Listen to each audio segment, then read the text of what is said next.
Hey guys, get rid of Brian, and today I'm going to be showing you free game-changing oil change tips that even most seasoned mechanics don't know. And if you stick around to the end, I'll have a final surprise that'll change the way you do oil changes forever. Let's get into it. Now, the first thing that we're going to want to do is actually remove the engine oil cap. Now, the reason why we remove the engine oil cap is it's going to allow the engine oil to flow a lot smoother and a lot more fast and make the entire process a lot better. Now, don't go putting this engine oil cap anywhere. What we're going to do is take this and put it right on the hinge. Now, the reason why we put this on the hinge right here is because most of the time we all forget to put the cap back on. So you turn on the car, you're going to have an absolute mess of oil everywhere. Now, to negate that problem, you put this here. When you close the hood, you're going to close the hood and realize, hey, I can't close the hood all the way. Why? You forgot the engine oil cap. So put this right here and you definitely won't forget about it. And now we'll just go ahead and lift up the car. Make sure to use the proper jacking points.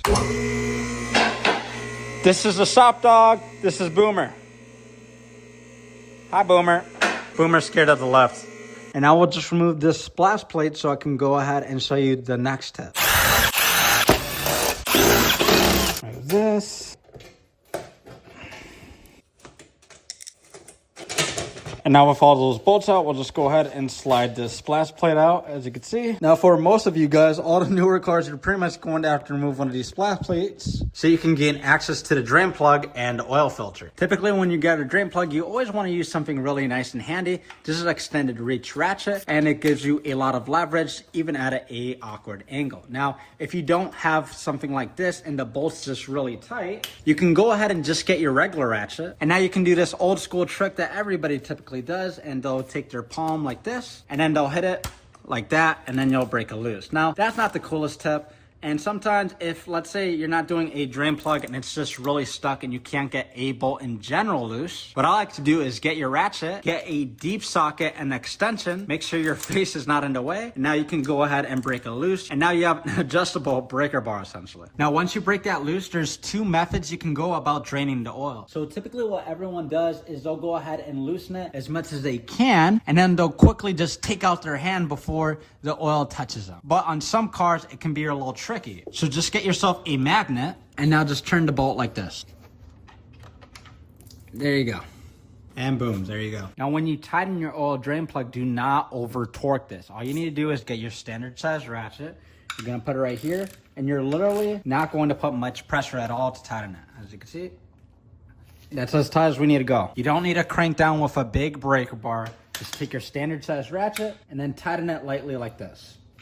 There you go. And now for the next step, when you're trying to remove, let's say, a very stuck oil filter, a lot of people you will hear online will say, just get a flathead and stick it through and break it loose. Do not do that, because if this thing's very tight and very stuck, when you just jam this and put it through here, you're going to be tearing that oil filter apart, and it's going to give you zero chances of getting this thing removed. It's very hard to remove this when you tear the rest of this apart with a stupid flathead. One of the best tools to remove a very stuck oil filter is to grab one of these oil filter claw pliers. Now, you can get these for cheap from Walmart. As you can see, this is from Hypertough. But I'll also show you an alternative way to get this stuck one out. All we're going to do is grab ourselves a box and wrench and a serpentine belt. We're going to put the halves together like this. We're going to feed it all the way down.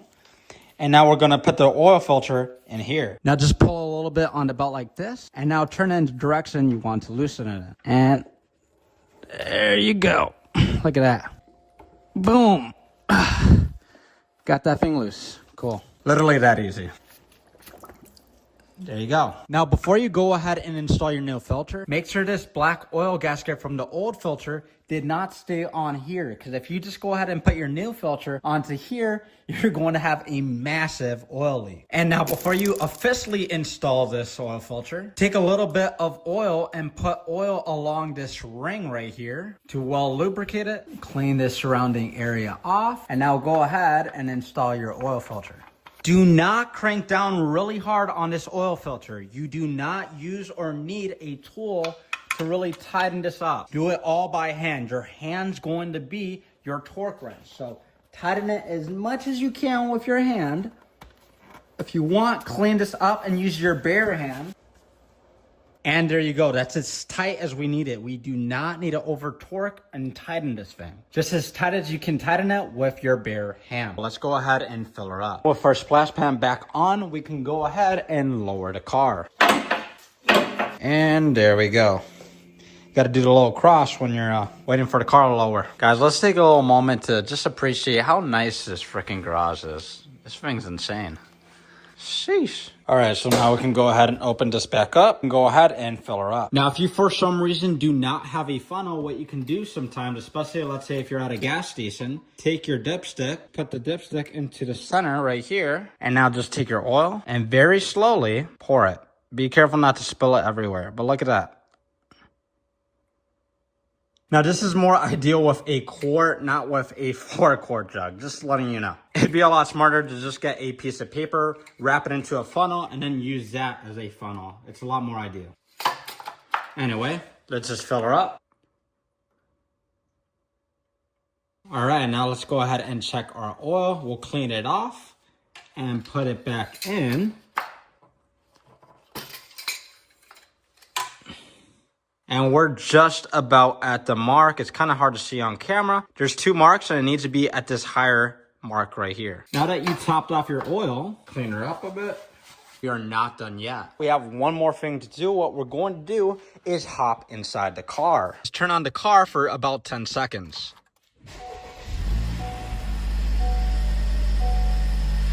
Now we're gonna turn on the car and let it run for about 5 to 10 seconds so all of the oil can be sucked up into that oil filter. Then we'll go ahead and turn it off. Shut her off.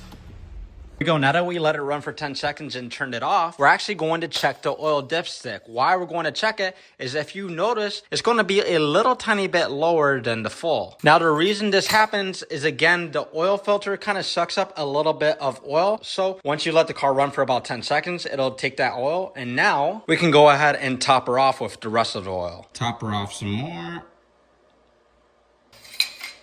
And there we go. Now to you guys, this might look like there's no oil on here, but the oil is just very clean. So it's kind of hard to see on camera, but this thing's definitely to the full mark. And now for the final way to level up the way you do oil changes forever, it's this whole setup right here.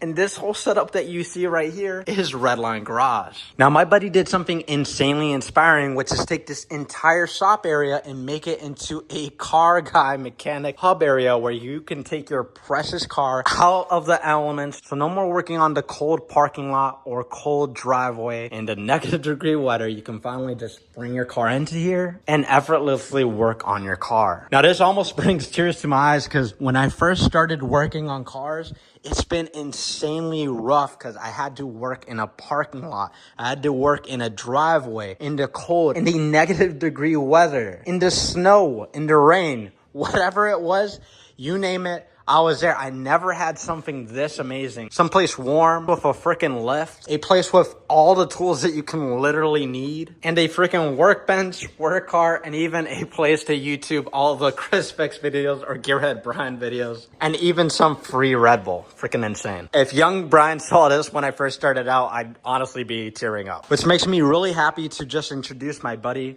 Manny. Hey guys, my name is Manny.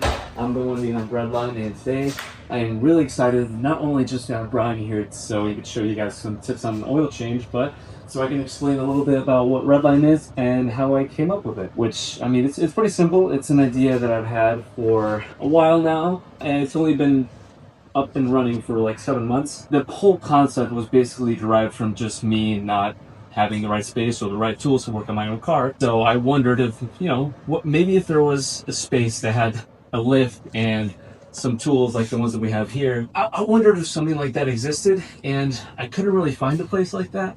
So I took my garage apart and I made this, which, I mean, it's been a blessing to really be able to do this, not only for me so I can have a sick ass garage, but to give something for the community, for people that like to work on their own cars, and for the DIY crowd. Because, I mean, not only do we have a lift right here, which, I mean, just makes everything so much easier, like you've probably seen during the video, but we also have a pretty big toolbox, because not only do we have, the typical kind of hand tools ratchets, sockets, extensions, and all that. But also a pretty wide array of power tools, which is, I know, something that not everyone has access to or has even had the chance to try themselves. So this is, I mean, great place to take advantage of that, and also kind of, it's nice to have technology sometimes. Yeah, and it's a really nice test trial to, like you said, get your hands dirty with tools you've never used before, and now you know if they're worth investing in. So really cool to not only have the tools at your disposal, but to try out some other tools too. Apart from that, we also have a skin tool in here. If you guys, Oh shoot, isn't that the exact one I mentioned in my video? Okay, all right, dude, your homework. I love it. Good. This guy's smart. Also have some little entertainment, TV, watch some of your videos, Christmas, Netflix, whatever you want. Love it. We also have Red Bull over here because we just recently partnered with them to That's provide sick. complimentary Red Bull to everyone. Love that it. comes in. Complimentary So, Red Bull. pretty freaking awesome. And also chemicals, so you don't have to worry about bringing your own WD-40, PB Blaster, whatever you want. It's probably in here somewhere. Yeah. This is Redline. And those are the most game-changing oil change tips when it comes to working on your car. But if you are interested in Redline, I'll go ahead and link them down below in the YouTube channel description with their Instagram and website. And with that being said, I mean, Brian, guys, it was a pleasure to have you here. Not only because, I mean, you're my friend. It's always great to have you here. I really appreciate you showing Redline to everybody because this is just the beginning. It's only going to get better from here. I have huge plans for the future, but Boomer and I can't do it without your support. So please come out, say hi to Boomer, and check out the shop. Yeah, and again, we're located in Schaumburg, and we'll be checking you out soon. So anyway, hope it helps.